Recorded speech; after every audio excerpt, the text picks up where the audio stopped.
மாங்காய் சாதம் செய்ய ஒரு மாங்காய் சீவிக்கோங்க, நல்லா துருவிக்கோங்க. கடாயில் 2 ஸ்பூன் எண்ணெய், கடுகு, உளுத்தம்பருப்பு, கடலைப்பருப்பு, கருவேப்பிலை எல்லாம் 2 ஸ்பூன் போட்டுக்கோங்க. உளுத்தம்பருப்பு, கடலைப்பருப்பு, மிளகாய் 3 மிளகாய், ஜீரகம் போட்டு நல்லா கலர் சேஞ்ச் ஆகிற அளவுக்கு வணக்கிட்டு மாங்காய் துருவின மாங்காய் எடுத்து சேர்த்திக்கோங்க. சும்மா ஒரு 2 செகண்ட் வணக்கி விட்டுட்டு மஞ்சத்தூள், உப்பு, 1/2 ஸ்பூன் சர்க்கரை போட்டு எண்ணெய் பிரிஞ்சு வர அளவுக்கு நல்லா வணக்கிக்கோங்க. கைவிடாமல் அல்வா மாதிரி சுருண்டு வரும் பாருங்கள், அந்த அளவுக்கு வணக்கிக்கோங்க.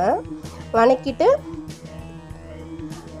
ஆற வச்ச சாதத்தை எடுத்து கலந்துக்கோங்க. சூப்பராக இருக்கும், டேஸ்ட்டாக இருக்கும். மாங்காய் சாதம் இந்த மாதிரி சிம்பிளாக செஞ்சு பாருங்கள், நல்லாயிருக்கும். பிடிச்சிருந்தா ட்ரை பண்ணி பாருங்கள். சப்ஸ்கிரைப் பண்ணிடுங்க. தேங்க்யூ.